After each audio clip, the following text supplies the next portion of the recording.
The Bears are still 1-0. I don't care what anyone says. ESPN has them at 25 because guess what? ESPN loves to hate on the Chicago Bears. But Tony is back. Tony Sapyta is back. He is settled into his new gig. He's going to be on a lot more again. So, Ron, I know you miss Tony. I know everyone else missed Tony. I miss Tony. Tony, welcome back to the show. Happy to have you back, my man. Thank you. Happy to be here. Yeah. Sorry, guys. I was, doing a lot of moving and stuff, but we're all settled. We got a time that works for both of us. So, yeah, I'm excited to talk some Bears. And what's more exciting about the Bears is that it's Packers week because the Bears are ready to stomp the guys up north after their horrible performance in Minnesota. Aaron Rodgers does not look like himself without Luke Getsy because guess who has Luke Getsy now? Frickin' Justin Fields, man. That's all I got to say to that. There's a ton of good that came out of this past Sunday's win against the 49ers, but there are some areas of improvement that the Bears need to work on in order to beat the Packers in week 2. The pros is Justin Fields' confidence, the better offensive line play, and much better coaching that we've ever seen, at least in the last 5 years. But the cons are the tight ends were not existent in this offense so far. Weather could have been a factor. The running game needs to improve. Weather also could have been a factor. And we need to stop the run. So, Tony, let's start running through the pros real quick. Justin Fields' confidence has skyrocketed. Looked much more confidence in this offense when Luke Getsy's offense was playing to his skills, not being forced to do anything else. And he took the ball himself when needed, switched up the play when needed. And that's something that the Bears have been looking for. Tony, what'd you see? Yeah, he was doing what he did at Ohio State back in the day, which included using his athleticism to make plays. We saw him multiple times, especially the one play we're seeing over and over, make space in the pocket when it broke down. And he was just having fun out there. That was great to see. And that's obviously what we have expected out of Justin Fields. And we've seen flashes of it.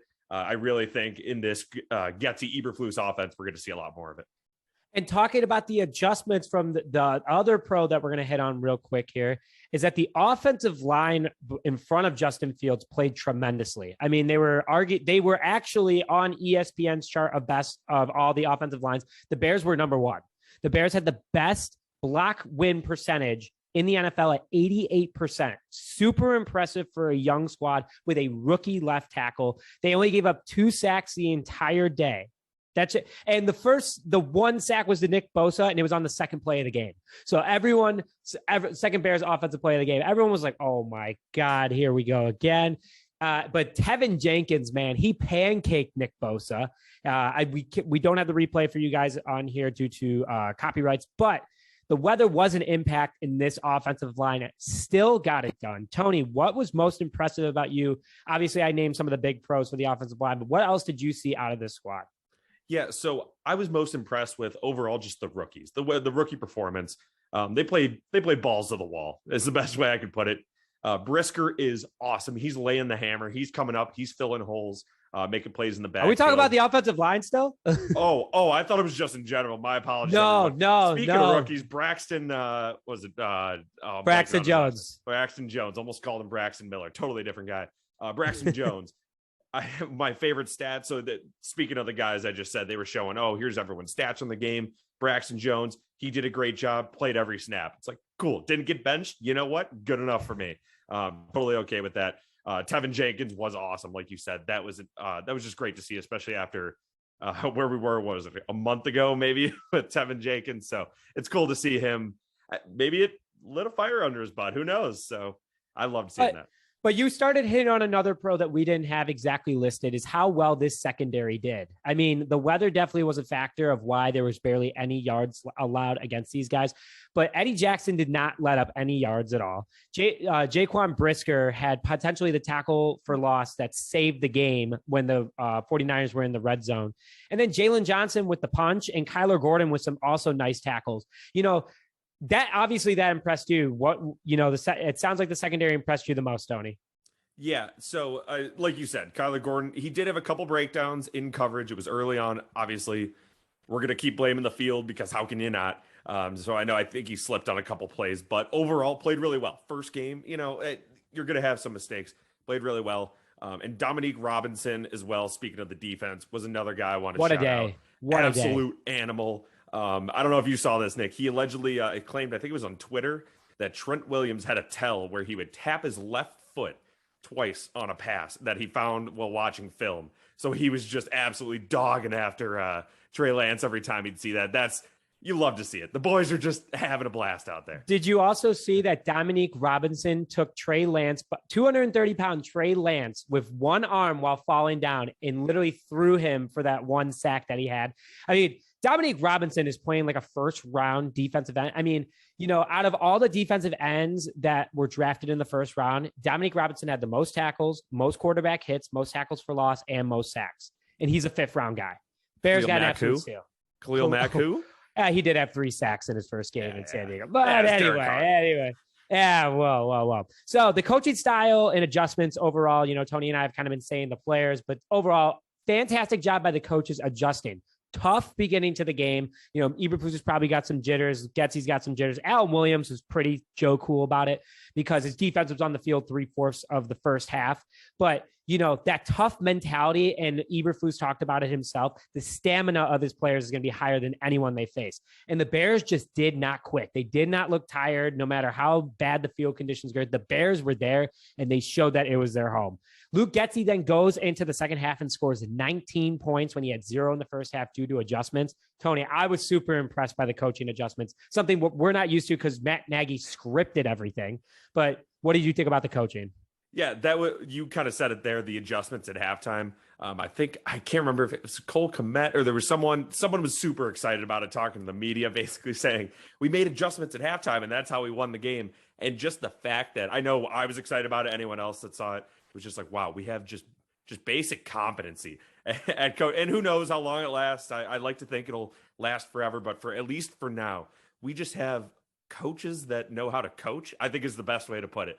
And that was beautiful. I love the adjustments they made. Obviously, we saw it play out and kind of factoring in, obviously, the weather and everything. So it was great to see. And obviously, there's a couple things to work on still. And Nick, if you want to start that off. Yeah, just 3 quick topics we're just going to hit on because we don't want to hit on the cons too much because a lot of it was weather, dependent.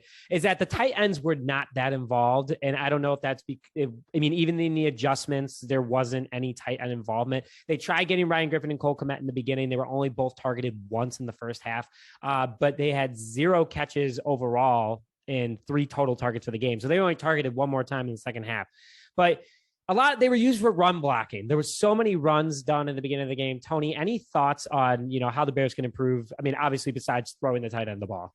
Yeah, it was disappointing. Obviously I do think it'll come with time. I do think that Getsy is not going to be a guy that decides to not use his tight ends, different than obviously when we had Nagy in the past. So obviously this game was hot, wet, and wild.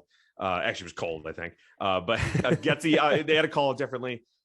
I know we keep saying it. I enjoyed how great this game was, but the little things like this, I'm going to give him another week. I'm going to give him another couple of weeks to see if this is actually their game plan going forward, or if this was kind of just that one-off.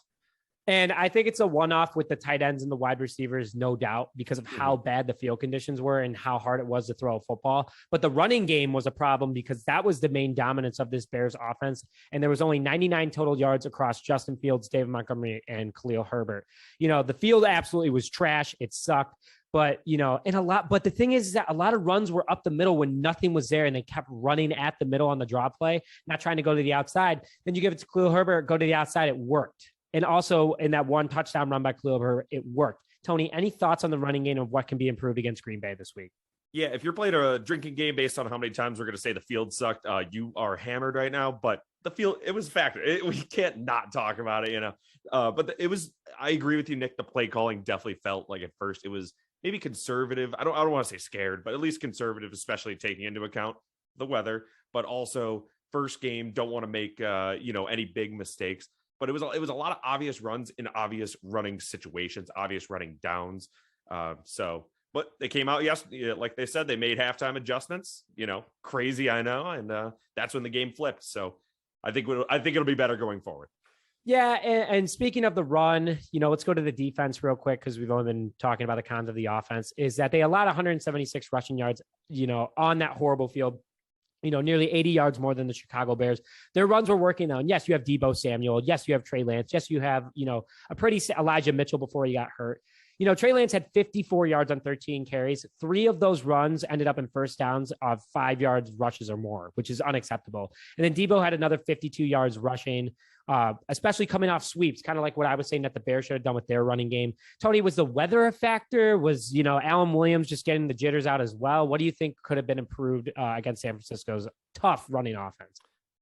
Yeah, so something with the 49ers, they've always ran the ball well under Kyle Shanahan. So I really think they did just kind of get out schemed in the running game. The test next week will be to stop this week, I guess would be the 2 bigger, more bruising backs in Aaron Jones and AJ Dillon without the comfort of Trey Lance being a bum in the backfield. I think it was just Kyle Shanahan just had a better running game. I think better so too. running game planned than the Bears were ready to stop. But again, it wasn't the best part about all it, kind of to sum up all the cons. The best part about all of it is it wasn't like, oh man, we just don't have a left tackle. Oh, we don't. It was stuff that is fixable. You could scheme, or out of their control with the weather. Yeah, absolutely. Yeah, exactly. So it made me happy overall. But the boys are buzzing, right, Tony? Any last comments before we log off? Yeah, so the boys are buzzing. It was bear weather in early September. The weather helped the Bears win this game, I think. I think so too. So we'll focus on. I know we're gonna talk a little more Packers later in the week, but for now, enjoy it, Bears fans. 1-0. Justin Fields is awesome. The slip and slide, the greatest picture, the greatest video ever. The header of NFL Twitter. Yes, exactly. That my lock screen as well, and there's hope and change in the building. That was the beautiful part. We have hope. We have hope for the first time since probably 2018, but I'm just excited. Well, that was false hope. This is real hope. Yeah, exactly. Oh, it has to be, right? Yeah, and I'm not even going to hit on Cairo Santos' field conditions. I think that was just super unfortunate. But again, he even took the blame himself that he should have been more prepared for the field to be that bad. But overall, great Bears win. Sorry, Tony, last thing. The towel thing was very funny. Happy it didn't kill us. Who's heard of that? That was unreal. It was a classic Bears. Oh no, here it is. It's all unraveling, and I'm happy they overcame it. That was a good sign, actually. The fact that we didn't let that beat us when it's absolutely a thing that would have beat any of the past coaches back to Lovie Smith.